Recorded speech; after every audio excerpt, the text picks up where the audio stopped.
Hello everybody and welcome back to another video for the day. We're going back into r/AmITheDevil. You know, it's kind of like Am I the A-hole, except you don't have to ponder anything. Yeah, they a certified douchebag. So you know, if you guys would like to be absolutely amazing, show your support and see more videos like this one in the near future, be sure to hit the like button, leave a comment down below to start up the wholesome internet discussions, and if you guys have not already, subscribe to the channel and turn on them notifications. Am I the a-hole for not giving my daughter a car for her 16th birthday and cutting her off financially? Really, there are some people that have to ask this. Bit of a PSA, you don't need to get your kid a car for her birthday, but you are kind of legally obligated until the age of 18 to do that second part. But alas, there is more to this story than just the title. I, 48M, have a daughter Lisa, 15F, from my first marriage.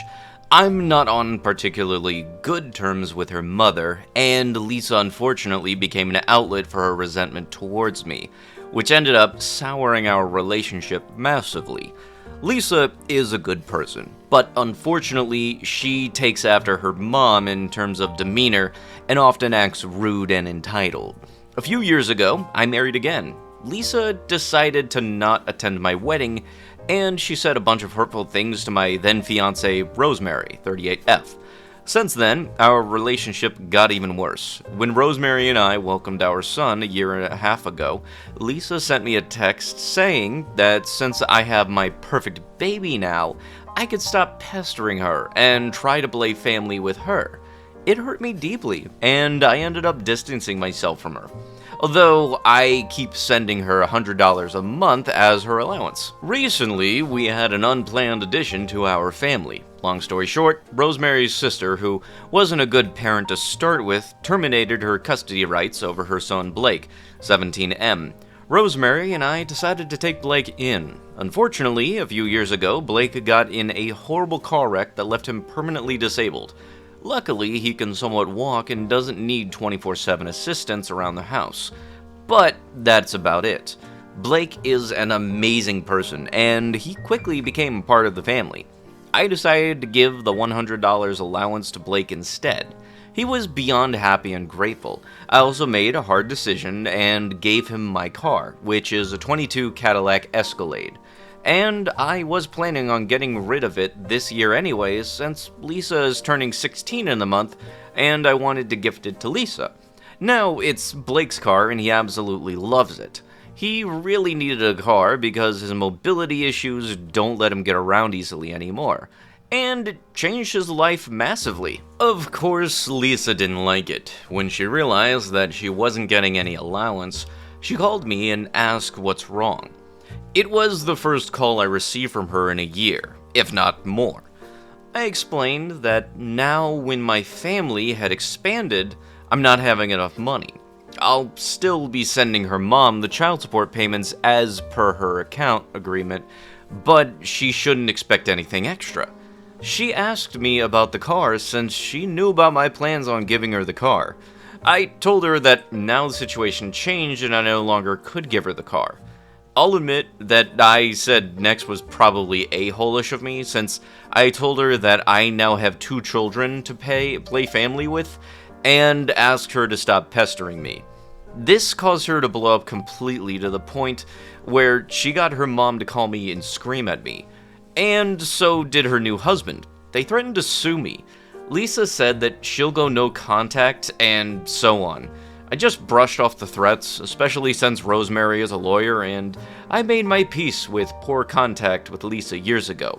They also managed to write a few mean things to Rosemary and Blake, and this is what got me wondering whether or not I am the a-hole here. I don't know what kind of rich you gotta be in order to be just casually giving away a $70,000 car, but in the very off chance that this story does happen to be real, way to go, giving away a $70,000 car. Yeah, absolutely a great move on that. That was totally what you should have done. But also, going out of your way to tell your daughter that straight up you've replaced her is also not a good parenting thing at all. God forbid you're supposed to actually be a decent parent when you are a parent. Am I the a-hole for wanting her to change her entitled ways?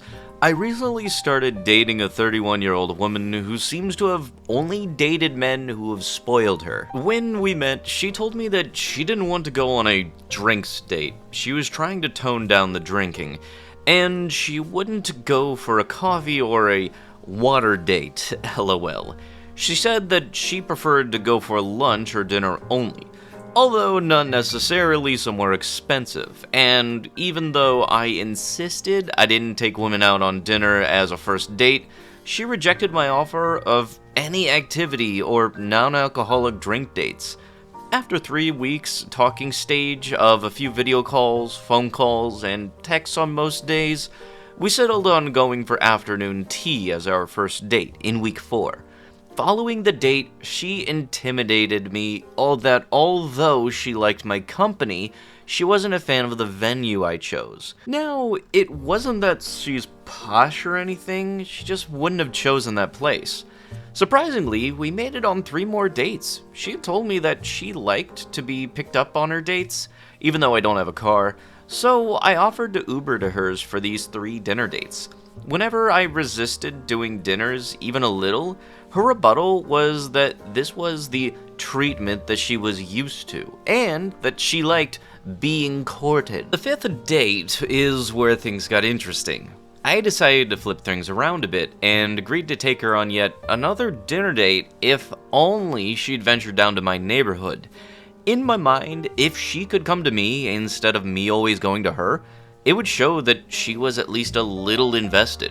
Firstly, she asked to reschedule the date from Saturday to Sunday, and then within an hour of the meeting time on Sunday sent me a message saying, "Just checked TFL, and it will take an hour getting to your area, so it will be the same on the way home."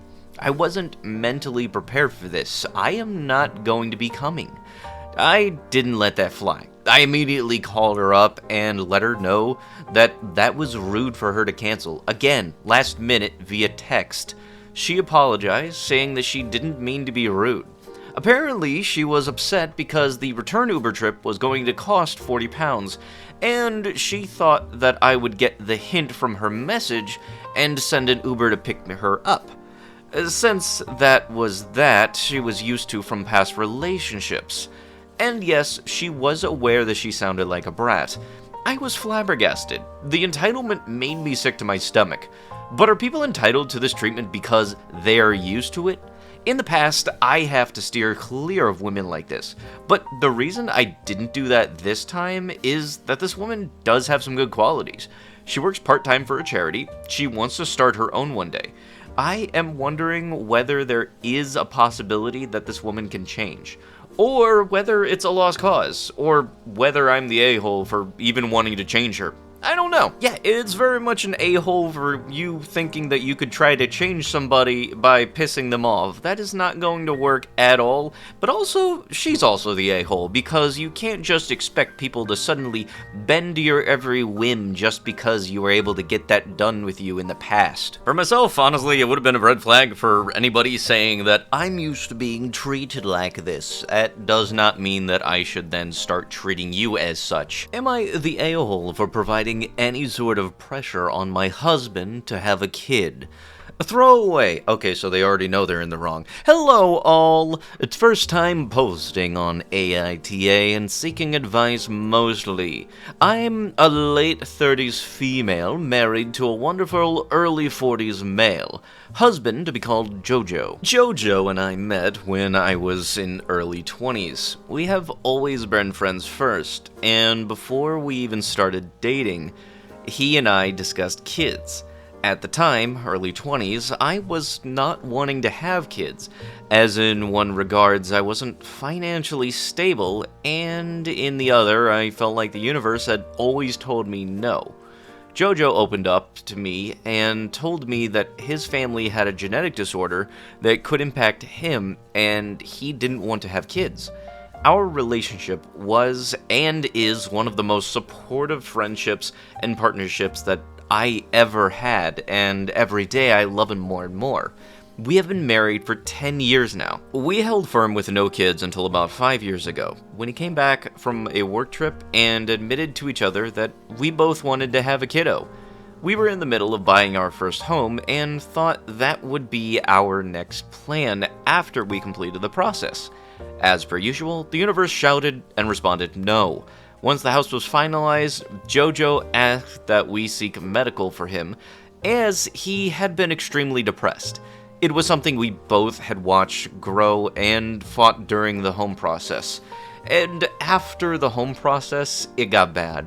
Once we went to the doctor asked what could have brought it on, and Jojo gave his familial medical background, including the genetic disorder, which does in fact include depression and cognitive decline. The doctor immediately referred us to a neurologist for testing. It turned out that Jojo does in fact have a genetic disorder. As soon as it happened, he turned to me and said, "Well, no kids." He told me that if I wanted an out, now would be the time since it was official. I told him that he was what mattered to me, and that I was here for him. I loved him so much. That didn't stop me from wanting kids, however. Once we got to a stable place and management of the illness, I broached the topic again, bringing up options like intravitreal fertilization, pre-implantation testings, etc. He seemed on board at first, and even our mom said that they would help with the cost. He was encouraging right until I scheduled a consultation, then shut it down. This has been the situation for the past 5 years. I'll broach the topic gently, just for him to shut me down. For his side of things, he says he doesn't want to have kids that will have to take care of him, or that will be held back by him. He personally didn't get to know his dad due to the same genetic disorder. No matter what I say, he won't even consider the topic anymore.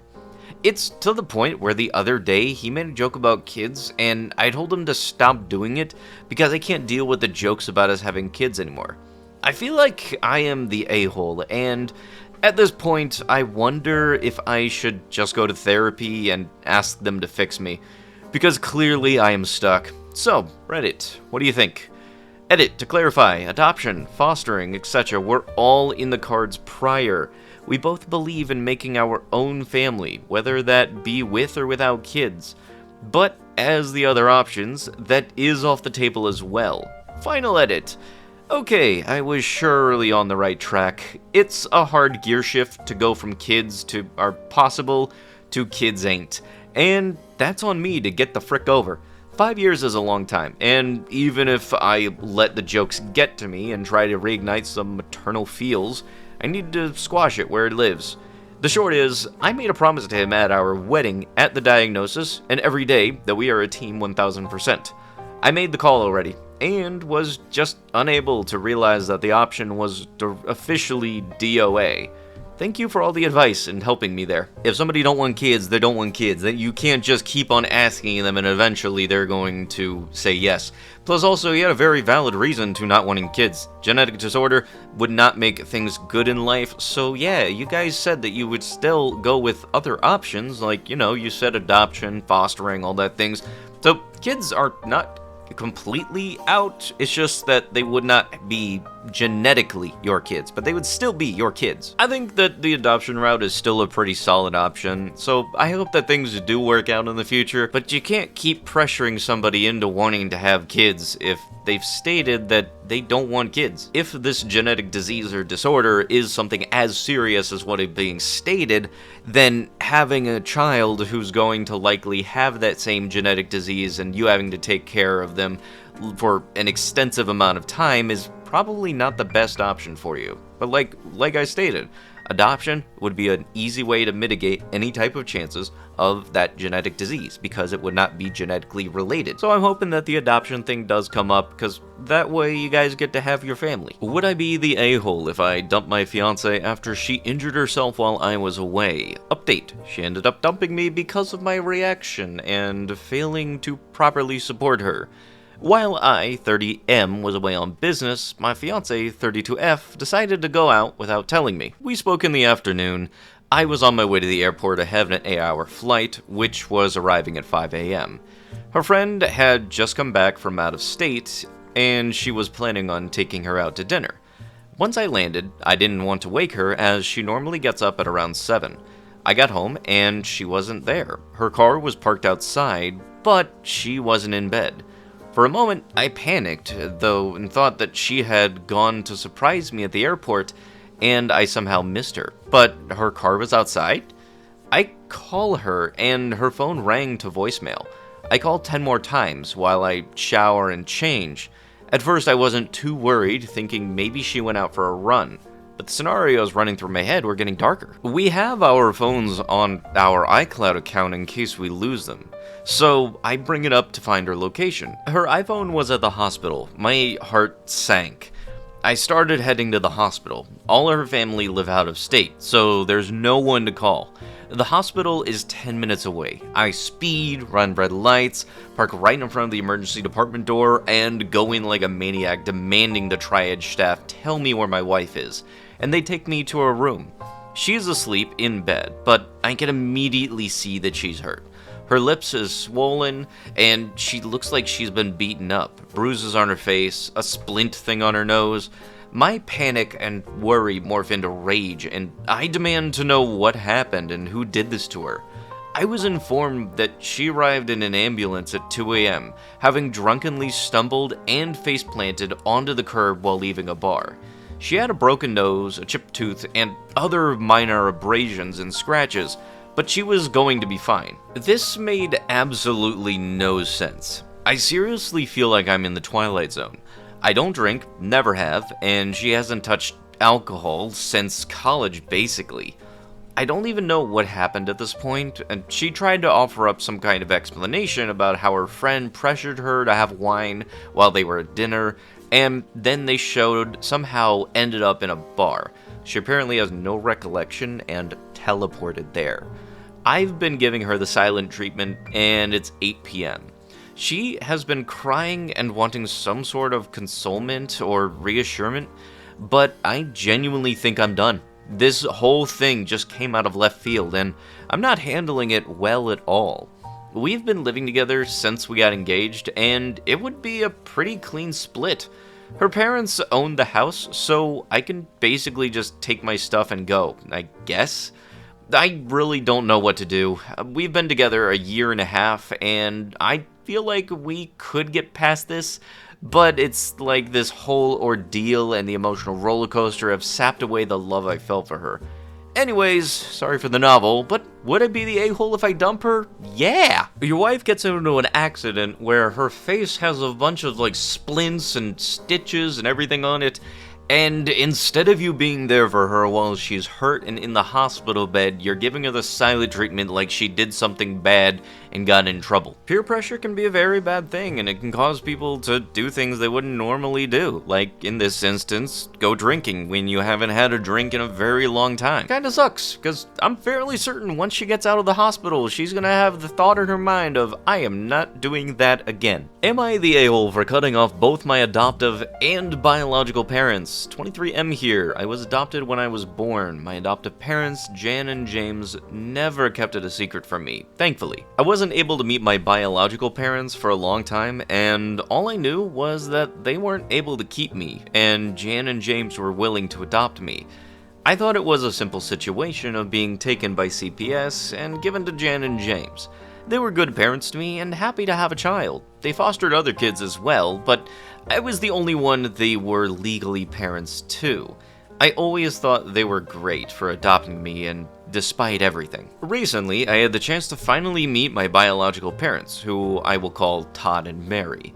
They had no other kids and were excited to see their only child. We met up at a restaurant and started talking. To keep it short, I'll skip to the main issue. They let me ask anything I wanted, so I asked what happened and why I had to be adopted by Jan and James. Todd got quiet, and Mary started to cry. She said that they were heavy substance addicts and felt like it wasn't fair to raise me in that environment. Before I was born, they decided to put me up for adoption and found Jan and James. Once I was born, they continued to struggle with addiction, but decided to get sober a couple of years after my adoption. They opted to have a closed adoption because they didn't think they'd ever get sober and didn't want to meet until I was an adult. So I could thankfully fully understand what happened and why they did it. They were both crying after recounting this. After hearing this, I didn't feel great. I realized that it wasn't just that I was taken from them and placed with Jan and James. They gave me up. I couldn't believe how selfish they were. I always wondered what happened, but this whole time, they just got rid of me. I told them I had to leave, and they accepted it. When I got home, I called and told them I was disappointed in them for abandoning me, and disappointing in Jan and James for allowing this to happen. They were upset and trying to explain, but I hung up and blocked them. Then they sent a lengthy message to Jan and James to tell them that I hate that they allowed my parents to get rid of me, and that I wish they let me stay with them, repeating some of the same points I made with Todd and Mary. They were also upset, but I hung up and blocked them as well. One of them, not sure who, messaged me from a burner number saying that they are sorry and that they miss me and want me to talk to them. They offered therapy, which just angered me more because it felt like an insult calling me crazy.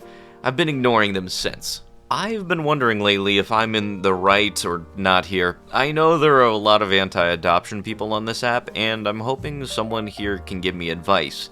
I'm upset that I never got the choice to say for myself what I wanted, and that they made all of the decisions for me. I would have rather lived with a DA parents, and that were actually mine, than adoptive parents that had no blood relation to.